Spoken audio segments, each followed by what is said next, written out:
Hello, everyone, and welcome back to Asian Economics. Today, we are joined by journalist and researcher Chris Rickleton, who is a specialist on Central Asia. He served as the Central Asia correspondent for Radio Free Europe and a writer for Eurasianet. Today, we'll be covering all of the shakeups and internal politics of Kyrgyzstan with the executive branch. Thanks so much for joining, Chris. My first question is sort of to set the scene. To anybody new to Kyrgyzstan or just Kyrgyz politics, what is the GKNB? What makes it such a powerful institution? And who were President Japarov and Tashiev to each other before this year? Yeah, firstly, thanks very much for having me on, Anaya. And yeah, that's a very good question. So the GKNB, like as in many other Central Asian countries and former Soviet countries, Kyrgyzstan has a kind of successor agency to the Soviet era KGB, and in Kyrgyzstan's case, that's the GKNB. So it's a very powerful agency. It's kind of like a state within a state. In Kyrgyzstan, which I always found very interesting, it's located about a block or maybe 2 blocks away from a boulevard called Erkindik. Erkindik in Kyrgyz means freedom. But this same boulevard used to be called Dzerzhinsky. So it was named after Felix Dzerzhinsky, so-called Iron Felix, who was the founding leader of the Soviet secret police. And this is, in Kyrgyzstan, I always found this kind of contrast very interesting. Some people will continue to call the boulevard by its old name, or kind of affectionately, they would call it Dzerzhinka.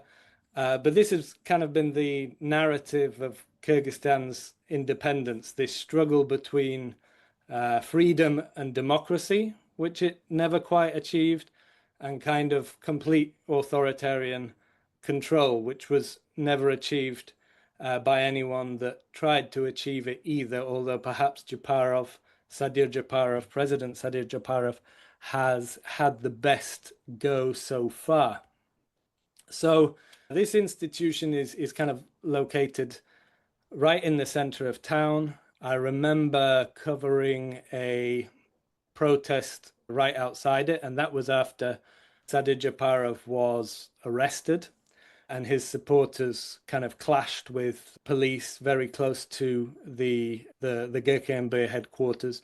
So it's a very centrally located agency, but at the same time, it's very secretive. I'm not sure if the prohibition still exists, but I think you're not allowed to take a photograph of the building, which is a strange one because everyone knows where it is, everyone knows what it looks like. But I seem to remember that being a thing in Kyrgyzstan, that you can't take a photograph of the GKNB headquarters. But I mean, the thing with this institution is that it has become slowly more powerful over time. So in terms of military units, it has the best military units. It has much better equipment, for instance, I think, than the armed forces. It was more powerful than the police. It kind of sits on the heads of, the police and the prosecutor's office and the courts. So it's kind of above all of these institutions. It was always traditionally the institution in Kyrgyzstan that had the most access to Russia and Russian training. Many of its top officers have been to the FSB Academy. They're graduates of Russia's own kind of ex-KGB equivalent, which is the FSB. There's a very, very close relationship between this institution and its counterpart in Russia. And in fact, I think the FSB might even have formal representation inside the GKNB. In 2012 or 2013, around this time, the GKNB also got new powers of anti-corruption. So it became the main institution investigating corruption cases in Kyrgyzstan. And this is a very important weapon for presidents and for the institution itself, because corruption in Kyrgyzstan, unfortunately, is endemic, but so is kind of, well, arbitrary investigation ultimately. So what we've seen over the years is that anti-corruption cases are a very popular means of targeting political opponents. So they got these powers more than 10 years ago. Again, a kind of another string to their bow. And then 2020 happens, and you have these protests against over a disputed election. And Kyrgyzstan kind of falls into another bout of political chaos, I think you might term it, or certainly central government ceases to perform its functions. And it was during this period that Sadyr Japarov was freed from jail. He wasn't the only politician that was freed from jail, but he was freed from jail, and he had a friend on the outside in Kamchybek Tashiev, who, like him, was a very popular, charismatic nationalist politician. They had been friends since their time in government under the presidency of Kurmanbek Bakiev, who was another authoritarian leader. And so they've been friends for many, many years, and together they rise to power. Japarov takes this path from a prison cell to the presidency, makes international headlines, but one of the first important appointments that he makes after becoming president was to appoint Kamchybek Tashiev as chairman of the GKNB. And this really kind of broke with tradition, because previous chairpersons of this institution were kind of very grey figures, normally, not charismatic politicians, career investigators who ultimately served other forces. Whereas Tashiev made it clear from the very beginning that he was going to serve himself. Yes, serve the president as well, possibly, but mostly himself. He expands the GKNB massively. The GKNB takes in the border service. So the border service was previously a separate agency, and now it's become a separate agency again after dismissal and his investigation.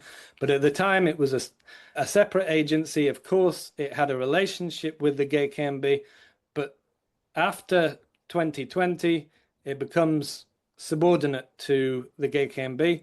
And this has all kinds of consequences. And I remember saying at the time that this was quite a momentous thing. Not only have they given control of this hugely powerful agency to this charismatic nationalist politician, but they've also given him complete access to the border.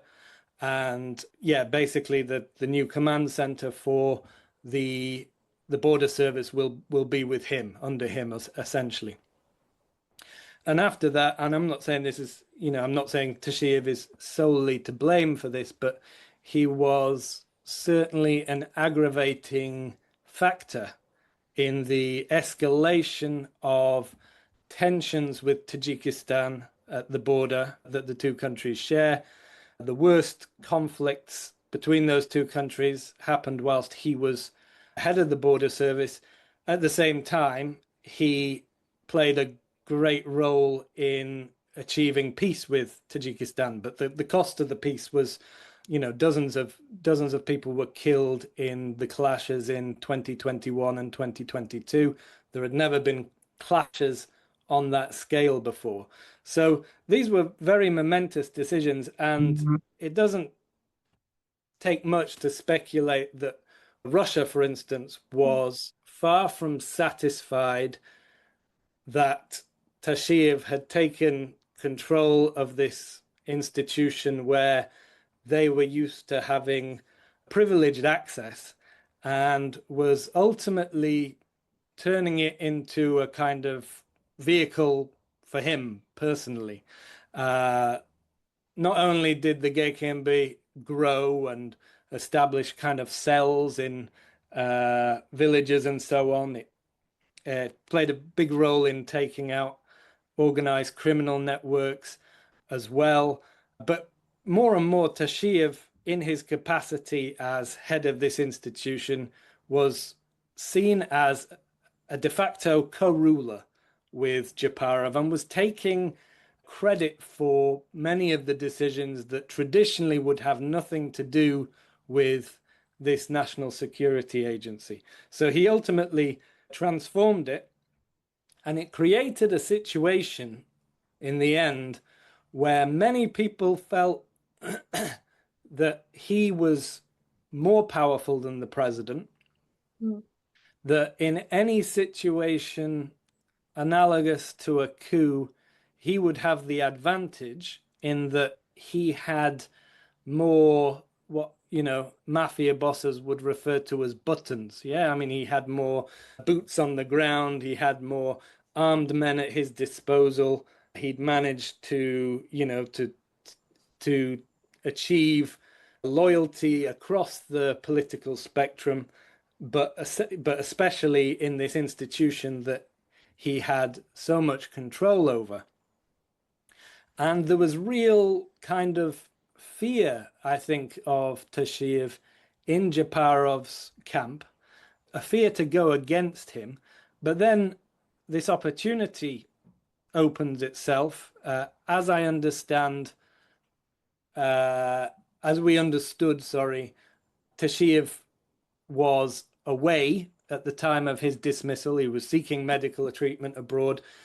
His friend or former friend, Japarov, acts quickly and essentially begins the process of dismantling this huge power base that Tashiev has built over the last, what is it now?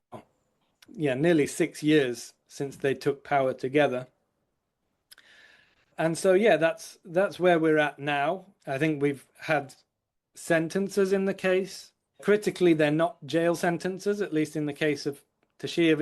It's not a prison sentence, which hints at some lenience, hints at President Japarov's desire to control his former ally without overly punishing him, without risking another bout of the kind of instability that Kyrgyzstan has now experienced in at least 3 different years: 2005, 2010, 2020.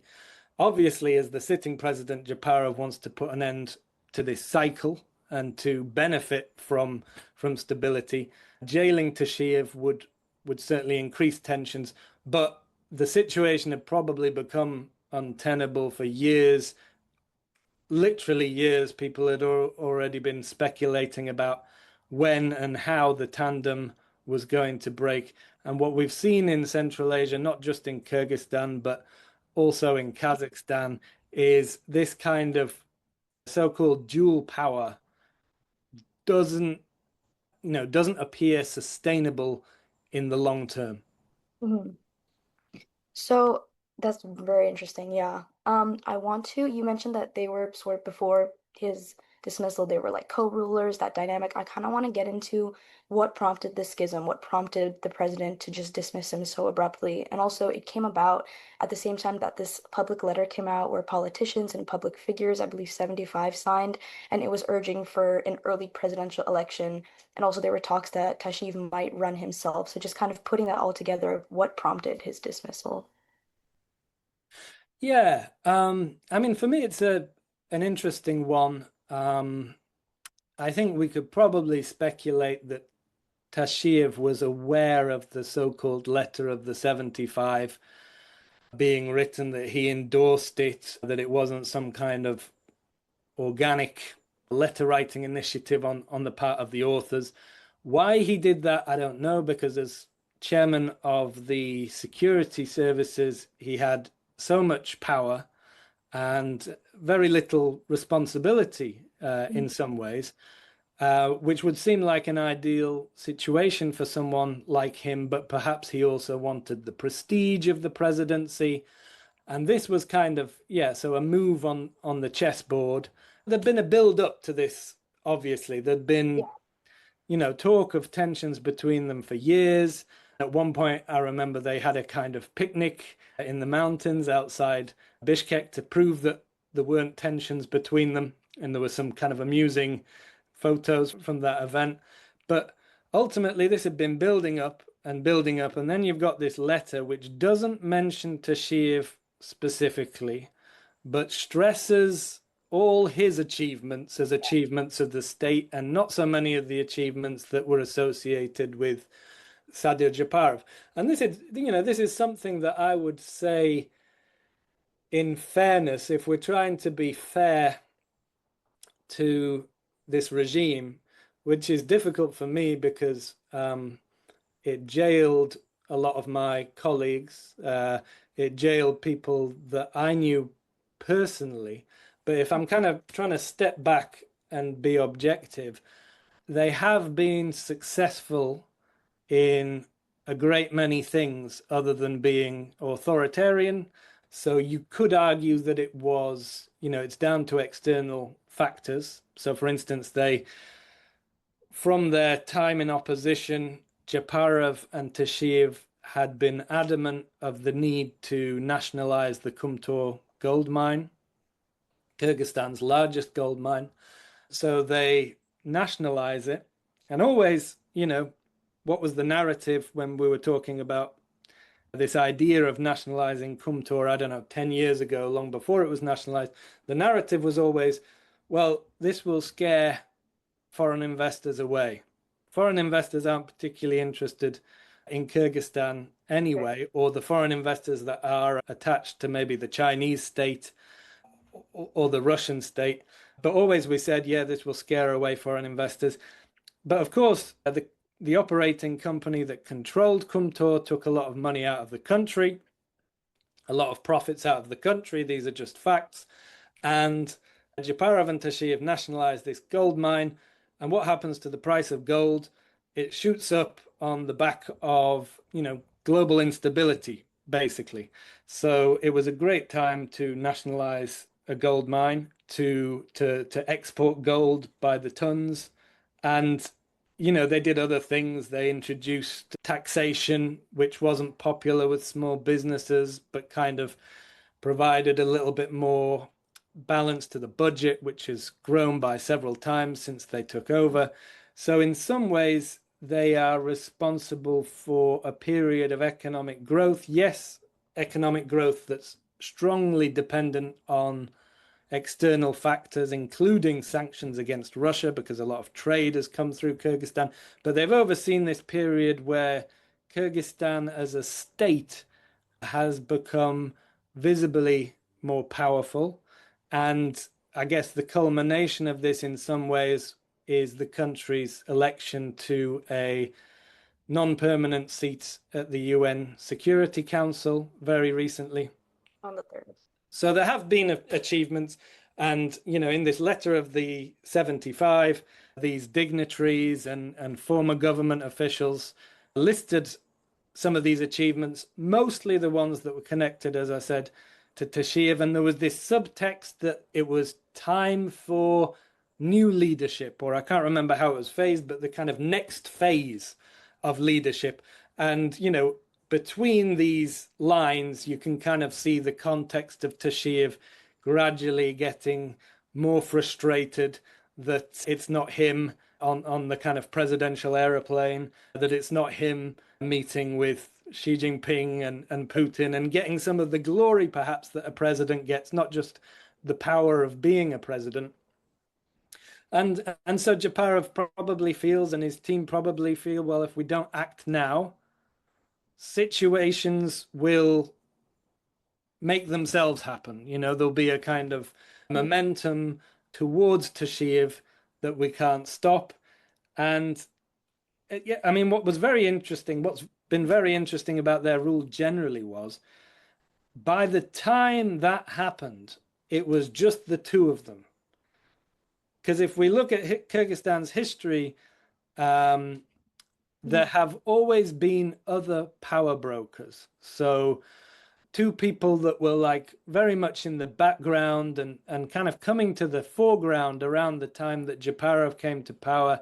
You had this thief in law, as they call them in Russia, this gangster who is almost tolerated by the government, whose kind of yearly turnover is probably equal to the state budget. We're speculating, but he is associated with Eurasian drug traffickers and controls these routes and has various rackets inside the country and just huge economic resource, but at the same time kind of a parasite that kind of sits on the government's neck and has his people in parliament and makes demands of the government at any time. Then there's a former customs boss or a deputy head of the customs service who is also essentially an organized crime figure, also hugely powerful,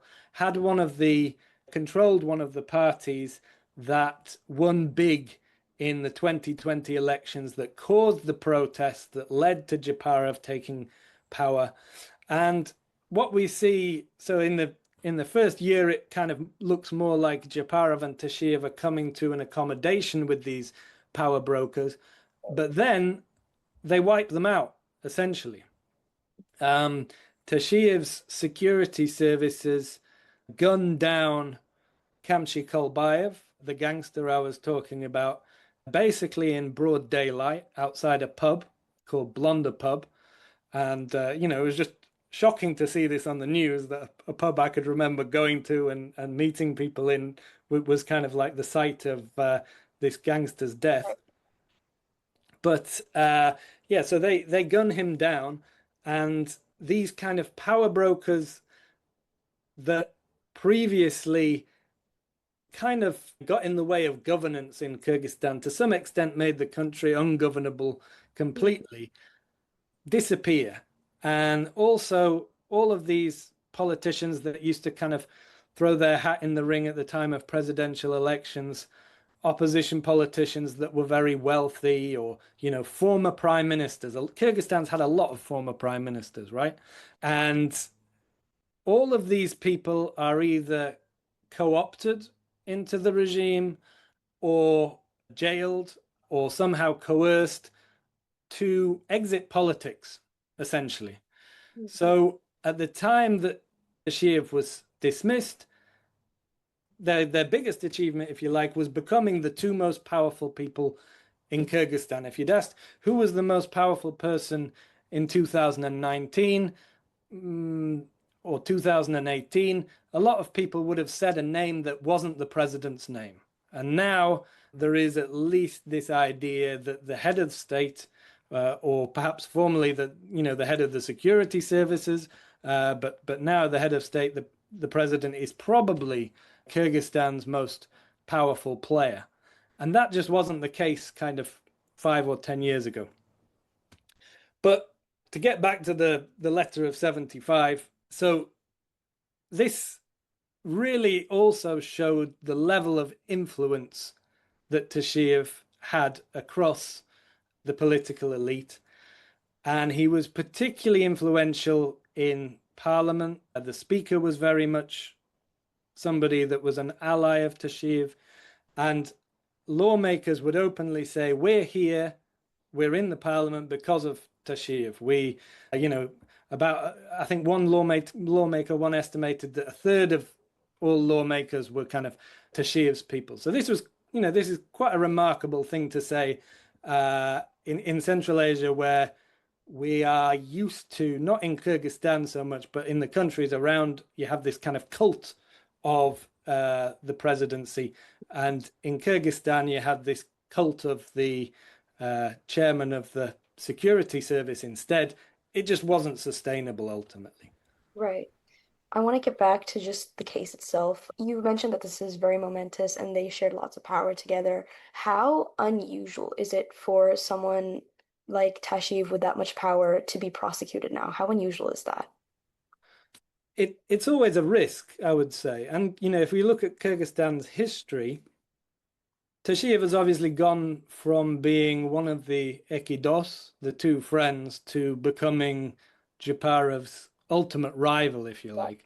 And if you look at Kyrgyzstan's history in terms of when presidents have decided to go against their ultimate rival, whether it's the kind of leading opposition figure or similar, often it has been the beginning of a chain of events that trigger instability, or the beginning of a chain of instability. And this is what will be the main worry in Kyrgyzstan now. I mean, one thing that we haven't even spoken about is the fact that Japarov, although they were great friends anyway, I think they had a natural friendship, but they were very useful as a political tandem because Tashiev kind of answered for the southern political elites. Right. Whereas Japarov came from the northern half of the country. And so, the north-south political issue in Kyrgyzstan sometimes misunderstood. But I think in terms of politics, it's kind of an organizing principle. You will often get these north-south tandems between politicians. If they're going for election, for instance, two politicians might try and come together on the basis of this, I have the northern electorate, you have the southern electorate. Kyrgyzstan's obviously the country in Central Asia where elections still matter. Mm-hmm. Well, could you cut this bit, please? I've forgotten what the question was.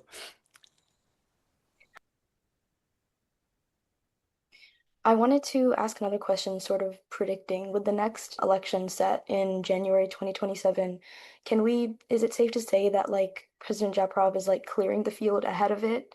Where do you see that? Yeah, ultimately, Kyrgyzstan is the country in Central Asia where elections still matter. Right. That's even in the context of this strong authoritarian turn under Sadyr Japarov. What Tashiev and Japarov were able to do was to, clear the field of all these former prime ministers that used to run for political office, that used to be part of, quite a vibrant and pluralistic political scene. Sadyr Japarov, I think, will want to make the election as much like elections in Kazakhstan Mhm. or Uzbekistan as possible, wherein the other candidates are ultimately there to sing the president's praises or offer a notion of pluralism rather than an effective challenge to the sitting president. We'll see how far he manages that, because what we can say for the last 5 or 6 years, the regime has been relatively popular. Tashiev and Japarov had a natural kind of grassroots way of communicating with the public.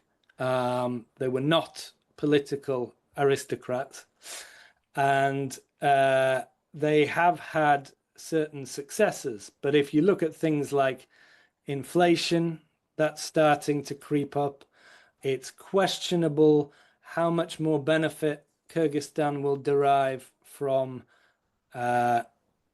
trade diversion, because it's actually now been targeted with secondary sanctions on some goods by the European Union. These are kind of quite big events for a country that's so dependent on external factors. They're big economic events, and the population might start to see less progress and feel more of a pinch, and that is happening at the same time as the so-called tandem has broken. So it remains to be seen whether Kyrgyz people, who are traditionally proud of the more democratic tradition that the country has had relative to the rest of the region, it remains to be seen whether they will tolerate a kind of fake election in which all the agreements have been made between candidates before voting even starts. So perhaps Japarov will take a slightly different strategy. I think one thing that we can be certain of at the moment is that Tashiev will not be on the ballot, or if he tries to engineer some kind of a political run, there will be more consequences for him and a risk of kind of out and out conflict between those two very powerful politicians. But ultimately, elections in Kyrgyzstan are always times of interest and great tension. So it will be fascinating to see how the regime kind of plots a course through that next very important vote. After that, another 5 years potentially for Japarov to make him the most long-ruling leader in Kyrgyzstan's history since first president Askar Akayev. Right. I had one more question before we wrap up. It's sort of still looking ahead in terms of just democratization, that Kyrgyzstan hasn't really ever been able to fully achieve. And it seems like with the centralization of power under Japarov and even with this, what will it take for Kyrgyzstan to sort of get back on the track towards democratization? Do you see it in the near future, or is it sort of off the table? Well, unfortunately, I don't see any movement towards democracy under Sadyr Japarov Mhm. since he fired uh, Tashiev. Uh, Journalists have been released from jail, so perhaps that is a kind of olive leaf to civil society. But ultimately, I don't think Japarov has much of a care for civil society or free media. Again, and this is a kind, this is a distinction between Kyrgyzstan and its neighboring countries that still exists. Recently, Japarov did an interview and he deliberately chose to do the interview with a independent private media outlet, having previously just used state media to get his message across to the people. So perhaps he is signaling to the electorate a time of potential weakness for him as well, because although he's consolidated power away from Tashiev, he no longer has Tashiev as a kind of enforcer to fall back on for the regime. So he's kind of being a president's a lonely job at the best of times. It just got lonelier for him. But maybe in these circumstances, we'll see kind of small gestures towards that idea of civil society and a freer media in the context of Central Asia. But I think it's unlikely. There is certainly a risk in just going more hardcore and getting more authoritarian and hard line, sorry, if that's the direction of travel. We've seen that happen in Kyrgyzstan before. The only thing that is going to save him, if he does that, is if his government continues to put food on the table, ultimately, in terms of infrastructure, in terms of well-paying jobs, because real wages have risen in Kyrgyzstan under the Japarov regime. That all has to continue if he is also going to be less democratic, because I think what people won't tolerate is a combination of no democracy and a failing economy. Right. Yeah. Well, thank you so much for joining us. It's been very insightful. It's been great to talk to you. To be on. Thanks.